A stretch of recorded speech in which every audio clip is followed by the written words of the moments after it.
ഉത്തർപ്രദേശിലെ ഖുഷി നഗറിലാണ് ഈ സംഭവം നടന്നത്. അവിടെ ബസ്ദില ബുസൂഖ് എന്ന ഗ്രാമം, അവിടെയാണ് ഈ അരുംകൊലയും ഒപ്പം ജീവനൊടുക്കലും സംഭവിച്ചത്. ബീഹാറിലെ ഗോപാൽഗഞ്ച് സ്വദേശിയായിട്ടുള്ള 25 വയസ്സുള്ള ജിതേന്ദ്ര പ്രജാപതി എന്നാണ് ആ യുവാവിന്റെ പേര്.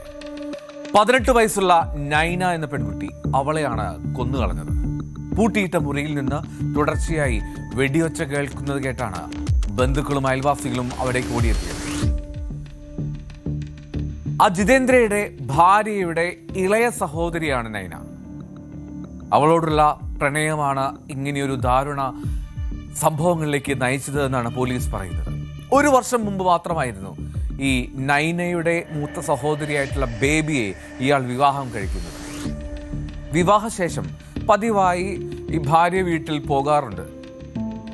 ഈ സമയങ്ങളിലെല്ലാം നൈനയുമായി അയാൾ ബന്ധം സ്ഥാപിക്കാൻ ശ്രമിച്ചു. അങ്ങനെ ആ ബന്ധം മെല്ലെ വളരുകയും ചെയ്തു. വീട്ടുകാർ പലവട്ടം അയാൾക്ക് താക്കീത് നൽകിയതാണ്, പക്ഷേ പിന്മാറാൻ തയ്യാറായിരുന്നില്ല. ഈ നൈനയുമായി, ഇളയ സഹോദരിയുമായി പ്രണയത്തിലാണ് എന്നും അവളെ വിവാഹം കഴിക്കണമെന്നും ജിതേന്ദ്ര ആ വീട്ടുകാർക്ക് മുന്നിൽ നിരന്തരം ആവശ്യപ്പെട്ടുകൊണ്ടേയിരുന്നു.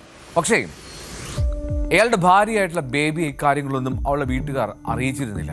കാരണം ആ വിവാഹബന്ധം എങ്ങാനും തകരുമോ എന്നുള്ള ആശങ്കയും പേടിയുമൊക്കെയായിരുന്നു അവർക്ക്. പക്ഷേ ഈ നിരന്തരം തന്നെ ഇയാൾ ഇക്കാര്യം സമ്മർദ്ദം ചെലുത്തിക്കൊണ്ടിരുന്നു വീട്ടിൽ നൈനയെയും.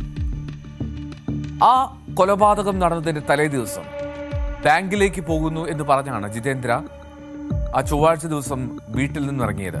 ഭാര്യ ബേബിയോട് അങ്ങനെയാണ് പറഞ്ഞത്. എന്നിട്ട് അയാൾ പോയത് നേരെ അയാളുടെ ഭാര്യ വീട്ടിലേക്കാണ്, അതായത് ഈ ബേബിയുടെ വീട്ടിലേക്ക്. അന്ന് രാത്രി അവിടെ തങ്ങി. ബുധനാഴ്ച പിറ്റേ ദിവസം രാവിലെ 9 മണിയോടുകൂടി പ്രഭാത ഭക്ഷണവുമായി ഈ ഇളയ സഹോദരി നൈന അയാളുടെ മുറിയിലേക്ക് എത്തിയപ്പോൾ അയാൾ വളരെ പെട്ടെന്ന് വാതിൽ അകത്തു നിന്ന് പൂട്ടി. അതിന് പിന്നാലെ തർക്കങ്ങളും സംസാരവും ഉണ്ടായി. ഇരുവരും തമ്മിലുള്ള തർക്കം രൂക്ഷമായി. ആ മുറിക്കുള്ളിൽ നിന്ന് ഉച്ചത്തിലുള്ള നിലവിളിയും ശബ്ദവും ബഹളവും ഒക്കെ കേട്ട് ഈ വീട്ടുകാർ വാതിലിനടുത്തേക്ക് ഓടിയെത്തി. വാതിൽ തുറക്കാനൊക്കെ ആവശ്യപ്പെട്ടു, പക്ഷേ മറുപടി ഒന്നും നൽകിയില്ല. പെട്ടെന്ന് പിന്നീട് കേൾക്കുന്നത് ഒരു വെടിയൊച്ചയാണ്. അത് കഴിഞ്ഞ് 2 വെടിയൊച്ച കൂടി. ഈ വിവരം അറിഞ്ഞെത്തിയ പോലീസാണ് വാതിൽ പൊളിച്ച് അകത്തേക്ക് കയറുന്നത്. ഈ അകത്ത് കിടന്ന പോലീസ് സംഘം കണ്ടത് ഈ രക്തത്തിൽ കുളിച്ചു കിടക്കുന്ന 2 മൃതദേഹങ്ങളാണ്. ആ പെൺകുട്ടിയുടെ നെറ്റിയിലും നെഞ്ചിലും വെടിയേറ്റിട്ടുണ്ടായിരുന്നു എന്നാണ് പോലീസ് പറയുന്നത്. ആ വീട്ടുകാർക്ക് സഹിക്കാൻ കഴിയുന്നതിനും അപ്പുറത്താണ്. അവരുടെ അമ്മ പറയുന്നു, പലവട്ടം അവനെ താക്കീത് ചെയ്തതാണ് ഇങ്ങനെ ഒരു ബന്ധവുമായി വീട്ടിലേക്ക് വരരുത് എന്ന്.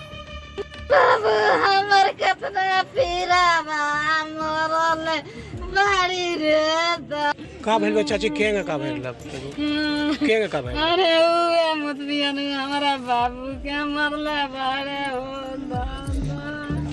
काहे खातिर मरले बारे अरे ओए जाना त ओकरा कोमन बोयर लगे हो दादा के रहल जी मरले न रातो हमर बाबू हमरा संगवा रलिया. പഠിക്കാനൊക്കെ ബഹുമിടുക്കിയായിരുന്നു വിദ്യാർത്ഥിനിയായിട്ടുള്ള നൈന. ഈ ഹൈസ്കൂളിലെ പഠനത്തിനൊപ്പം ഒരു സ്വകാര്യ സ്കൂളിൽ ട്യൂട്ടറായിട്ടും അവർ പോകുന്നുണ്ടായിരുന്നു. ആ പ്രദേശത്തൊക്കെ അവൾ മിടുക്കിയാണ്. അവിടുത്തെ പ്രദേശത്തുള്ള കുട്ടികൾക്ക്, ചെറിയ കുട്ടികൾക്കൊക്കെ വളരെ സൗജന്യമായി ട്യൂഷനൊക്കെ എടുത്ത് കൊടുക്കുകയും ചെയ്തിരുന്ന പെൺകുട്ടി. എല്ലാവർക്കും അവളെപ്പറ്റി നല്ല മതിപ്പായിരുന്നു. എന്നാലും ഈ മരിച്ച 2 പേരുടെയും മൊബൈൽ ഫോണുകൾ പോലീസ് പിടിച്ചെടുത്തിട്ടുണ്ട്. ഈ അന്വേഷണത്തിന്റെ ഭാഗമായി അതൊക്കെ പരിശോധിക്കുകയാണെന്നും പോലീസ് പറയുന്നു. देखिए, ये थाना तमकुही राज के अंतर्गत बसडीला बुजुर्ग गांव की एक घटना है. यहाँ पर प्रातः लगभग 8:52 पर यहाँ के किसी स्थानीय व्यक्ति ने SHO को फ़ोन किया कि यहाँ पर किसी व्यक्ति द्वारा अपनी साली को गोली मार करके और खुद आत्महत्या कर लिया और दरवाज़ा बंद है. इस सूचना पर 9:15 तक SHO यहाँ मौके पर पहुँच गए और उनके द्वारा दरवाज़ा तोड़ करके जब अंदर घुसा गया तब ये देखा गया कि उसमें जो युवती है उसकी डेड बॉडी पड़ी थी और उस युवक की, जिसका नाम बाद में तस्दीक हुआ, जितेंद्र प्रजापति नाम है, इसकी उम्र लगभग 28 साल है. और मृतका जो है उसका नाम नैना प्रजापति है, जिसकी उम्र लगभग 18 से 20 साल के आसपास की है. और जो लोग आपस में जीजा और साली हैं. और अभी इस संबंध में अभी चूँकि फॉरेंसिक की टीम अभी आने वाली है, उसकी जांच हो जाए और उसके बाद बॉडीज़ का पोस्टमार्टम कराएंगे. उसके बाद जो भी अग्रिम विधिक कार्रवाई है नियमानुसार की जाएगी. ഞെട്ടലോടുകൂടിയാണ് ഈ ജിതേന്ദ്രയുടെ ഭാര്യ ബേബി ഈ കാര്യങ്ങളെല്ലാം കേട്ടറിഞ്ഞത്. സംഭവം അറിഞ്ഞ അവൾ വല്ലാത്തൊരു മാനസികാവസ്ഥയിലൂടെയാണ് കടന്നു പോകുന്നത്. അതുകൊണ്ട് തന്നെ അവൾ അവൻ്റെ മൃതദേഹം ഏറ്റുവാങ്ങാൻ പോലും തയ്യാറായില്ല, നോക്കാൻ പോലും അവൾ തയ്യാറായില്ല എന്നാണ് റിപ്പോർട്ട്. വിവാഹത്തിനായി നിരന്തരം സമ്മർദ്ദം ചെലുത്തിയ ജിതേന്ദ്രയുടെ മനസ്സ് മാറ്റാൻ പലവട്ടവും പല തവണയായി ആ വീട്ടുകാർ ശ്രമിച്ചതാണ്. പക്ഷേ അവൻ തയ്യാറായില്ല. 1 വർഷം മുമ്പ് മാത്രം ബേബി വിവാഹം കഴിച്ചു.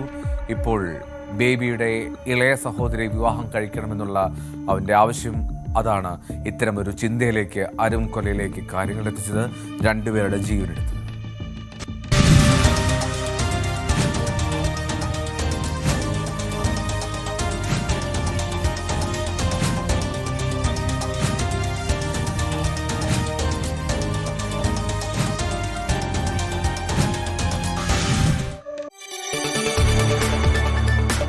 കൂടുതൽ വാർത്തകൾക്ക് news 18 Keralam YouTube channel subscribe ചെയ്യുക.